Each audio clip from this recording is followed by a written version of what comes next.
Hello, my name is Suzanne Valdez, and I am a faculty member at the KU Law School in Green Hall.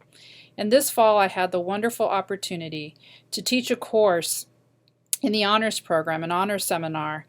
And the topic of my seminar was a case study, The People versus O.J. Simpson. And I want to thank Brianna Hanshu, who is on our staff here at the law school, who serves in our admissions office as well as a pre-law advisor.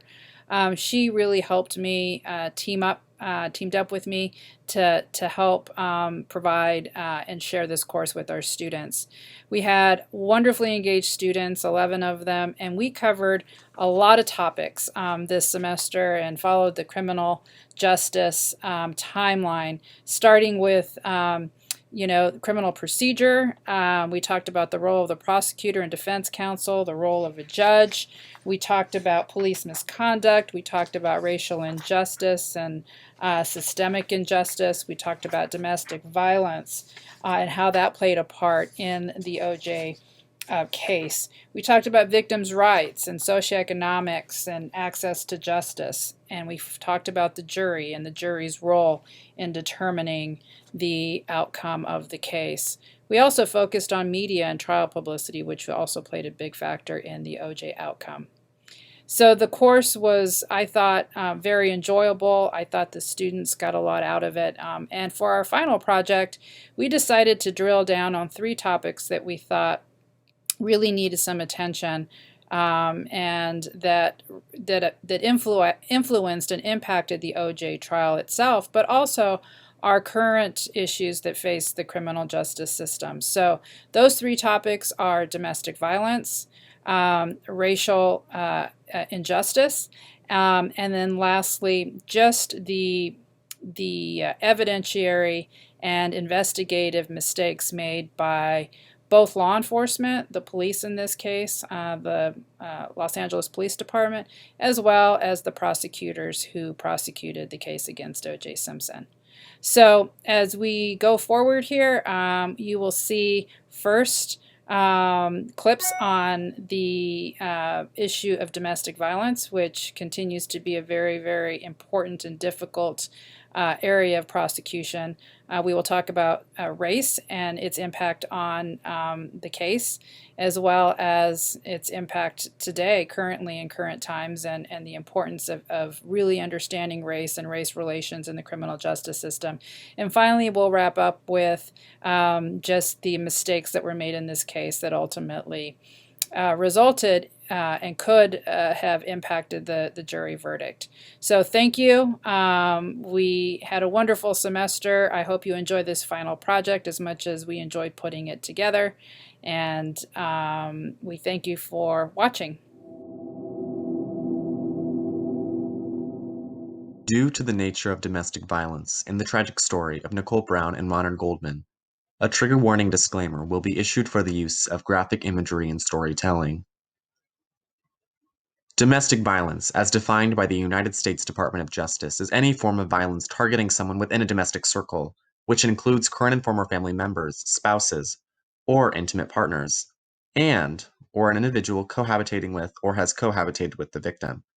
The love story between Nicole Brown and O.J. Simpson exhibited this abuse to the highest degree, where violence turns to homicide. Stories like Nicole Brown's are all too common. As reported by the Center for Disease Control, 1 in 4 women and 1 in 7 men will experience physical or sexual violence from an intimate partner in their lifetime. And the way these stories are handled by law enforcement often lead to continued and significantly worse stories. The following presentation will depict 2 stories. The first is the story of domestic abuse Nicole Brown suffered and the repeated mishandling of the situation by the Los Angeles Police Department. The second story will depict what the LAPD could and should have done to potentially save the life of Nicole Brown.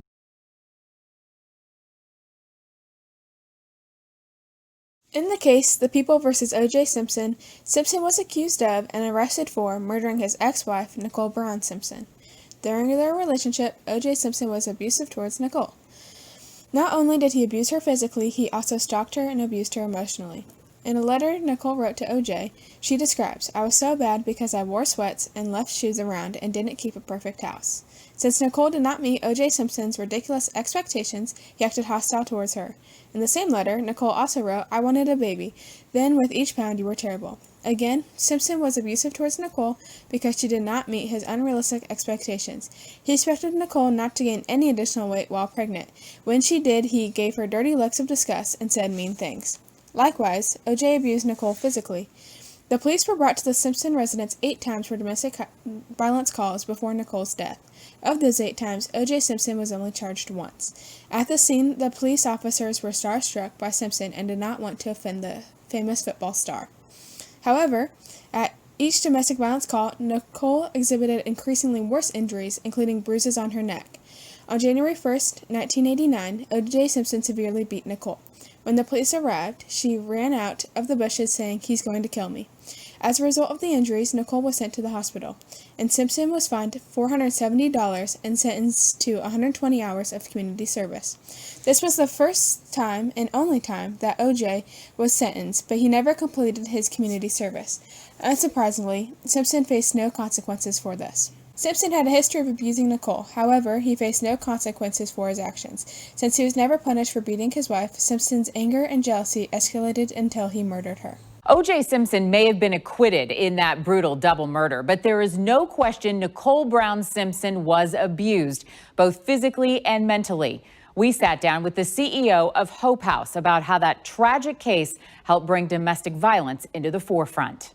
Because we all know people who are victims of domestic violence. We may not know that we know that, but we all do because it's happening all the time, every day, to people all across our community. I have OJ in the car. Matheny maintains O.J. Simpson's celebrity status helped a lot of people realize domestic violence wasn't just something that happens to other people. Absolutely 100% not guilty. And regardless of whether he did it or didn't do it, she was a victim of domestic violence. Nicole's murder may still be unsolved, but in a sad twist, she likely helped other victims of domestic violence get help and showed them steps they can take to get safe. In the end, none of Nicole's efforts to gather evidence was enough to find O.J. guilty of her murder, but Matheny believes she likely saved lives. We've come far in the fight against domestic violence, but we're nowhere near finished. That's right there. Matheny says there's only one reason why we continue to allow it. If we as society can come together and say, this is not okay, we will end it. The justice system failed Nicole Brown Simpson many times during her violent relationship with O.J. Simpson. There is an abundant amount of evidence that shows the domestic violence in their relationship, including 8 911 calls, photos of Nicole's bruises, a letter from Nicole to O.J. explaining his abuse in depth, reports of stalking, and prior police encounters. As mentioned earlier, Nicole reported O.J.'s abuse to the police 8 times, and O.J. was only charged once with domestic violence. During those 8 police reports, the police should have taken the issue more seriously. In most states, there is a mandatory arrest procedure put into place if there is probable cause that domestic violence has occurred. In this case, the officers were oftentimes so starstruck that they did not arrest O.J. and left the property without issuing any sort of report of the incident. The one time that O.J. did get arrested was the 8th time the police were called. O.J. was sentenced to 120 hours of community service, twice a week counseling appointments, and was fined $700. O.J., believing that he did nothing wrong and that it was a family matter, hired a lawyer to find a loophole in the system. Instead of completing the 120 hours of community service, he instead took it upon himself to select his own form of community service, organizing a fundraiser for Camp Ronald McDonald at the Ritz-Carlton Hotel in Laguna Beach, where he conveniently had a vacation home. Instead of completing the bi-weekly group counseling sessions, he was allowed to receive counseling from a private psychologist. However, after 4 months of the counseling, he moved to New York and agreed to do counseling through the telephone. It has never been confirmed that he attended those telecounseling sessions. Simpson's probation expired uneventfully and had no more formal contact with the criminal justice system for almost 5 years, until June 13, 1994, the day after his ex-wife's death. In this situation, Simpson should have been required to complete all 120 hours of community service through the Voluntary Action Bureau, which assigns convicts to such tasks as picking up trash or cleaning bedpans at hospitals, instead of engaging in business as usual. He also should have gone to group counseling appointments where he would receive no special treatment because of his star power. Since the Simpson case, law enforcement has implemented some efforts to help the victims of domestic violence. On September 13, 1994, 3 months after O.J. Simpson's arrest, President Bill Clinton signed the Violence Against Women Act. This act brought attention to violence against women as well as provide protection for women who have suffered from domestic violence abuse. Since the signing of VAWA, intimate partner abuse has declined 67%. So, due to O.J. Simpson's abusive actions, America's view on domestic violence changed. People became more aware and sympathetic, but most importantly, law enforcement created better tools to address domestic violence crimes. But we still have a lot more to do as a country when it comes to domestic violence.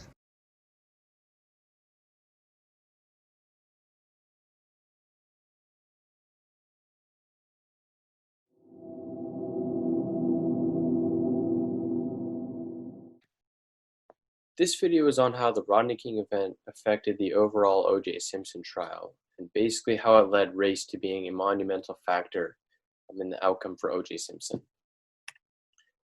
What was the Rodney King incident? On March 3, 1991, 4 officers pulled over Rodney King on an LA freeway for drunk driving. And the officers relentlessly beat King even though he was not fighting back, and he was on the ground.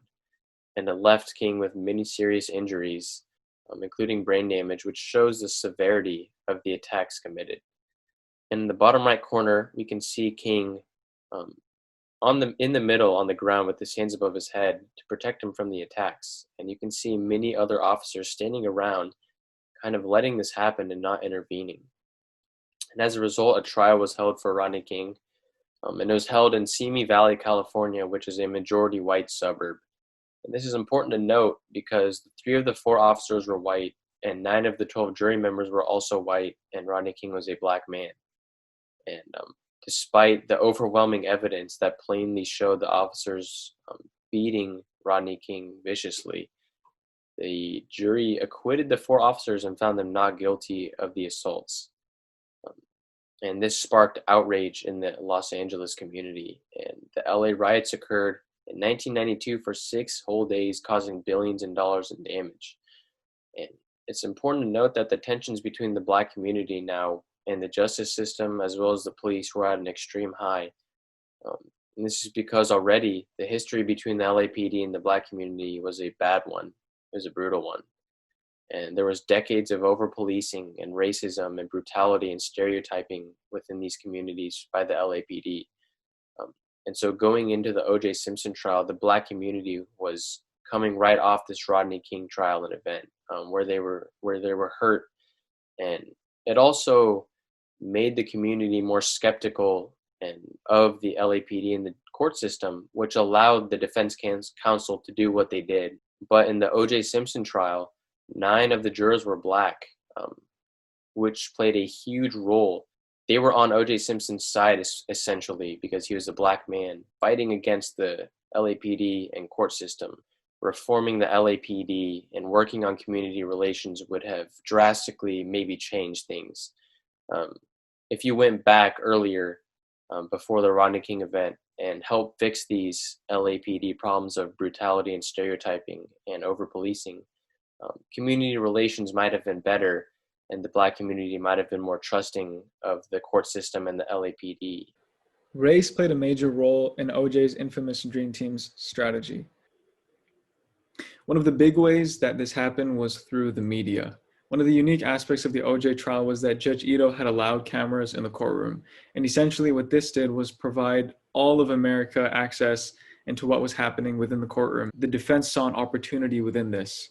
So they picked an angle that was not only socially relevant, but was effective in creating polarization in American society. And that angle was race.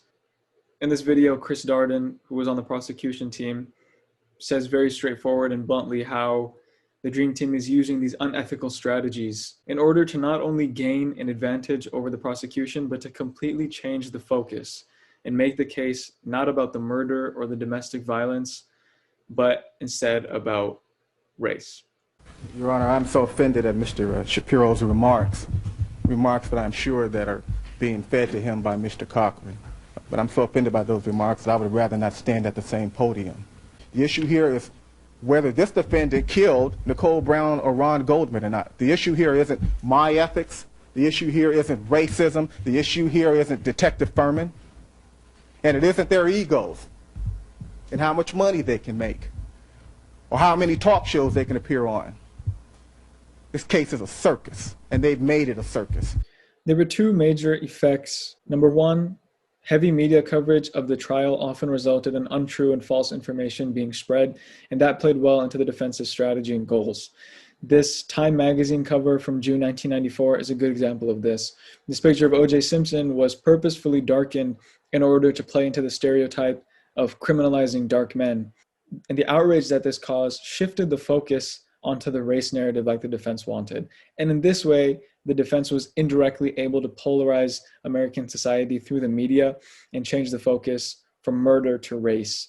A lot of these mistakes could have been avoided. The original mistake was that Judge Ito had allowed cameras in the courtroom.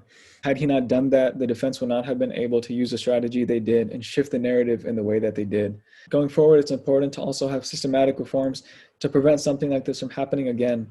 The criminal justice system in general is very focused on the rights of defendants.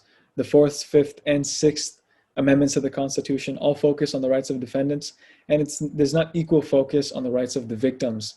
And so it's through cases like the OJ case where at large the victims were forgotten that it becomes more and more important and more evident that the rights of the victims be protected and preserved in order for justice to be properly served.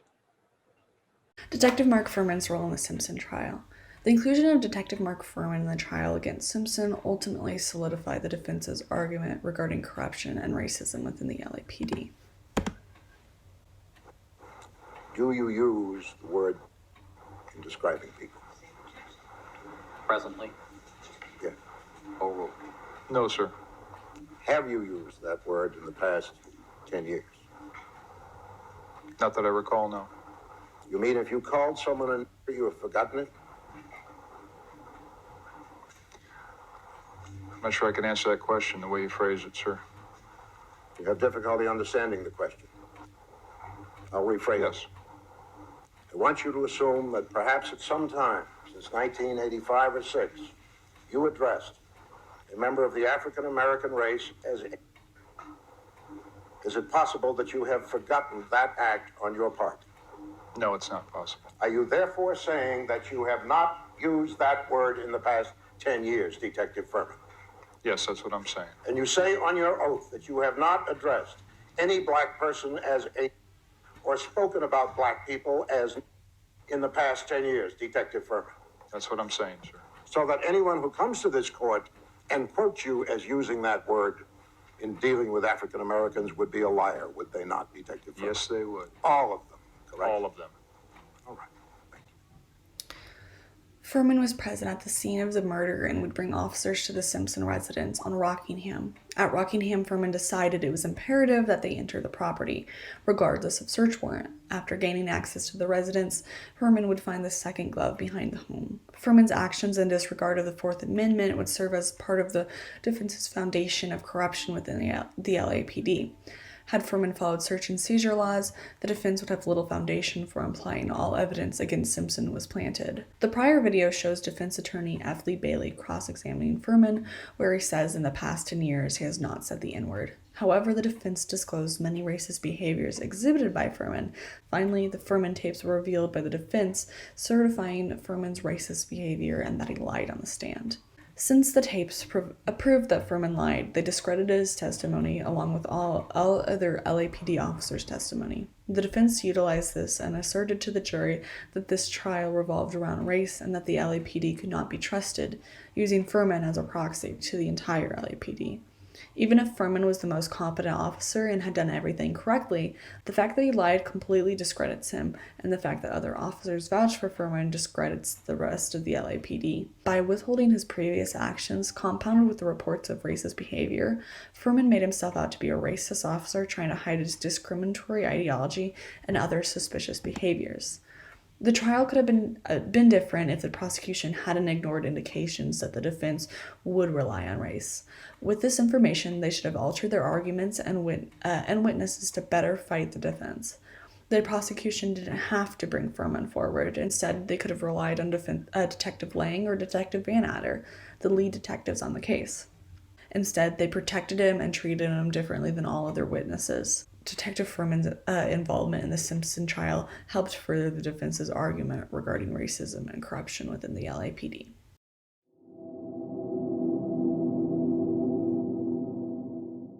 My name's Jaden. I'm doing investigation and evidentiary mistakes made by the state, and I'm focusing on the warrantless search.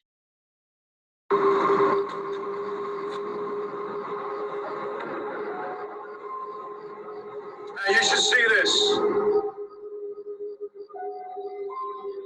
We're gonna need a criminalist to confirm that that's blood. Why don't they answer the door?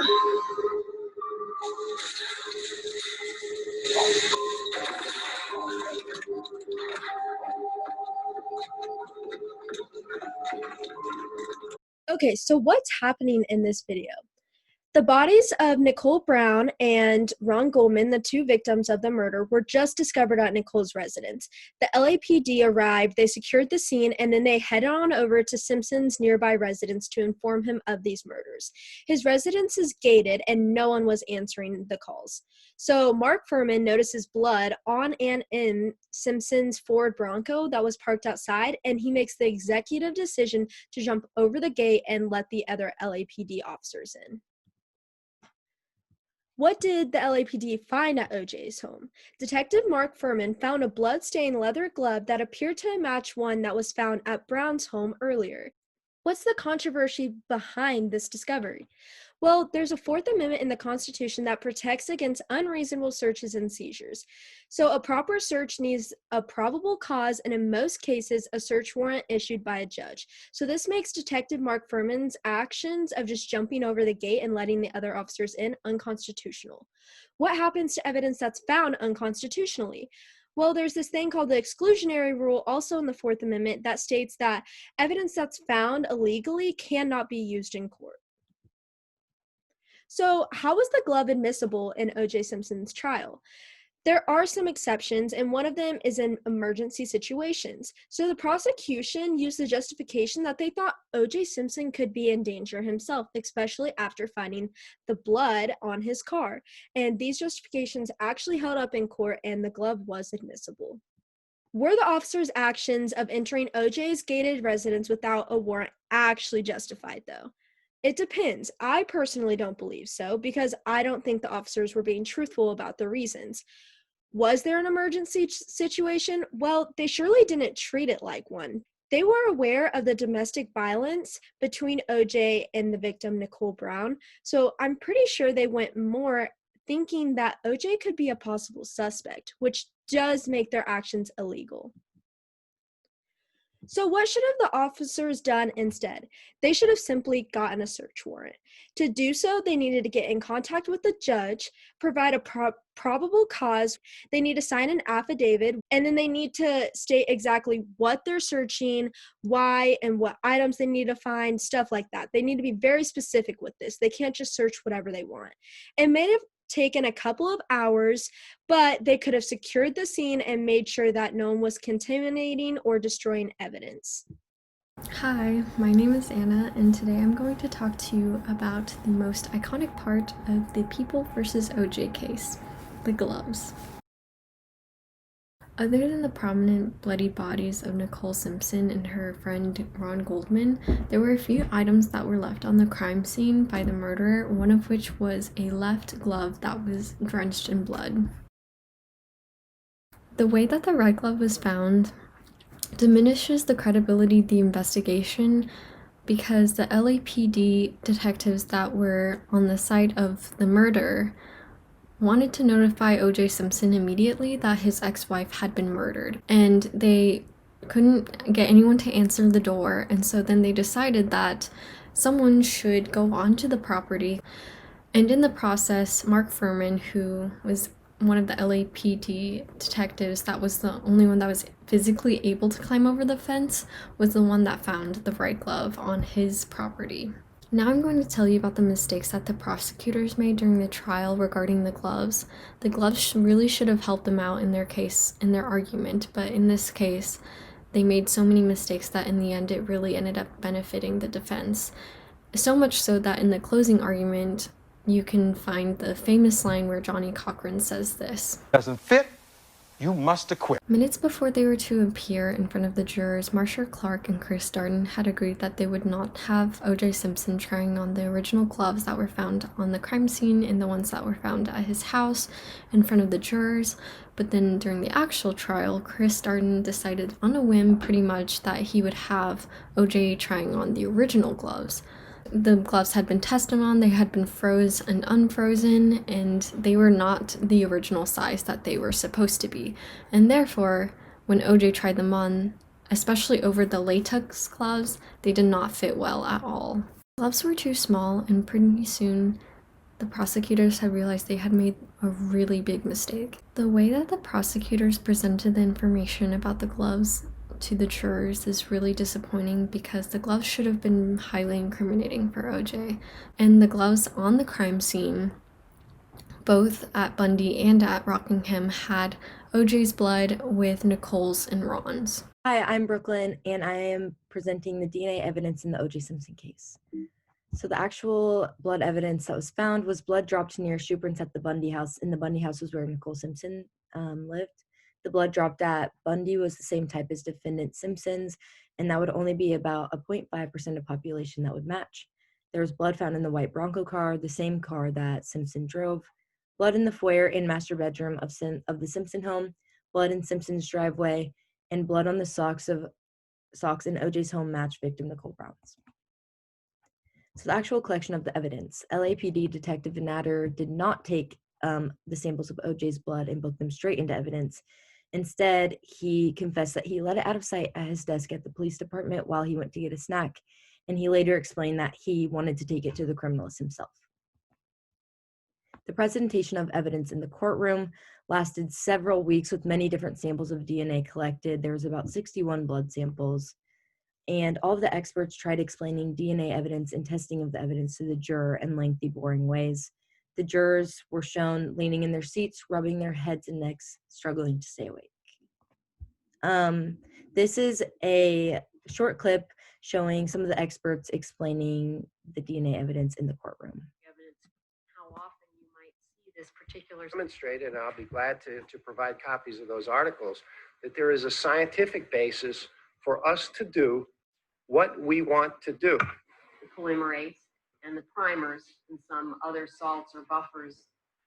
So, but under 352, the likelihood of confusing the jury. So the first mistake that they did was overestimating the education of the jury. The DNA evidence presented was long and grueling for an audience that had virtually no background on DNA evidence because it was new for the time. The blood sample, or another mistake that they did, was that the blood sample should have been taken directly from the crime scene investigator to the evidence lab because it was not Detective Natter's job to take it directly. And this makes the credibility of the evidence worse, and any conclusions leading this evidence to the defendant could be argued by the defense team because they could say that since it was left out of sight, it could have been tampered with. So there was a lot of things that could have been done better with the DNA evidence, but just a few are they could have followed the correct protocol for the evidence. So the CSI should have taken the evidence directly to the lab themselves. And if Detective Natter were to have taken it, he should have taken it, followed the correct chain of custody protocol, and locked it in a locker until he could get it there safely. And then the presentation of the evidence in the courtroom could have been simplified and used more clear and relatable terms. So overall, there was multiple things that could have been done better for the DNA evidence that might have convicted O.J. Simpson. Hi, my name is Sam Hotfliss, and I'll be discussing evidence mismanagement in regard to investigation and evidentiary mistakes. So the officials ranging from the crime scene text to other police officials contaminated whole pieces of evidence or just the crime scene as a whole, just as regards of simple mistakes. So for the initial crime scene mistakes, the criminalists and the crime scene text on the scene, they bagged evidence in the same bag. So for example, they bagged some like play socks into the same bag, like two separate pairs, and two separate socks. They also covered Nicole Brown Simpson's body with a blanket from the house. In doing so, they brought evidence from fibers, whatnot, from the house on the blanket and for whoever had that, whoever it had contact with, and brought on top of the body. So in doing so, transferring those fibers onto the body and also in the area around the body that the blanket touched. Also at the crime scene, the police officers and other people there, they stepped into blood because it was a very bloody scene. And in doing so, they then tracked the blood across the crime scene. And because they didn't, like, where, like, since they didn't watch their step or didn't like wear the crime scene booties, there was other shoe patterns around the crime scene area. And also, they didn't really document the actual crime scene all that well. So the implications of all these little mistakes as a whole in the trial and just the future impacts. So because of all these like mistakes, the Dream Team, or just O.J. Simpson's defense team, used these mistakes and just basically showed that, like, with all these little mistakes from select evidence, that they try to show that all the evidence that they collected was unreliable or contaminated in one shape, way, or form. And in doing so, it kind of caused doubt within the jury about the credibility of said evidence. In doing so, it weakened the case substantially for the prosecution. Had they had like properly implemented evidence procedure, it would have significantly helped the prosecution's case and helped the image of not only the LAPD but also its crime lab. After the trial, the LAPD recognized how badly they messed up. So in doing so, they not only changed policy so that this type of public humiliation wouldn't happen in the future, but they also added many more employees and money into the crime scene lab and the facilities.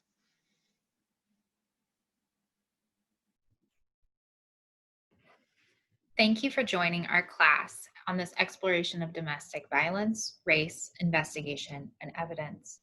The O.J. Simpson case transformed the world in many ways, and we hope our presentation exposed you to some new information.